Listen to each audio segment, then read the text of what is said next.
So what I'm saying here is basically that the traditional Buddhism is something which goes a long, long way back, all the way back to the time of the Buddha itself.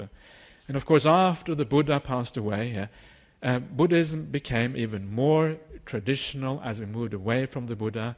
As time went on, the Buddhist teachings, the way it appeared in the world, the way it was taught, the teachings that were available, all these things became more and more, started to change, started to multiply into many various kinds of teachings. And of course it moved on to different countries. It went to China, it went to Sri Lanka first of all, and it went to China, it went to Central Asia, it went to Burma and Thailand, and all these different countries.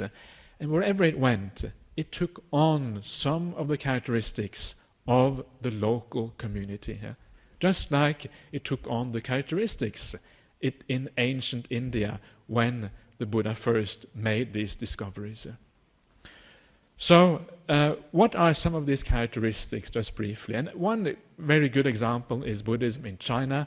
I'm no expert on this, but I know certainly can tell you about some of the changes that happened when Buddhism went to China, because it definitely took on some of the characteristics of Chinese society.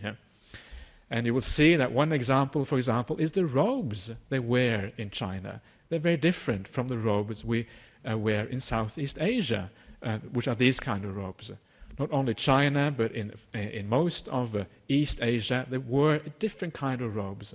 And of course, I think that must have been a response to the climate conditions in the north of China, in particular, where it was very cold during the winter, and it was very difficult to wear these kind of robes when it was snowing, when it was minus 10 or 20 degrees or whatever. You needed something more. And that's why they moved on to using trousers, using jackets.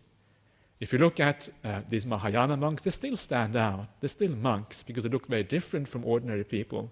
But they have moved on, and they have a different set of robes than what we have in Southeast Asia and we have at Bodhinyana Monastery.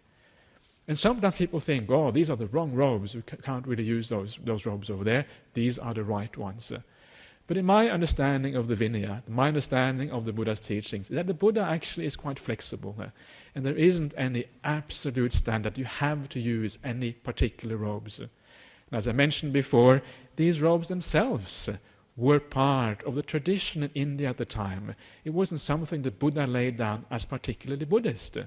So I say, it is okay. We can accept the kind of robes that are worn in places like China, Korea, Vietnam, etc. It's all right. They're not really all that different from what we are wearing here.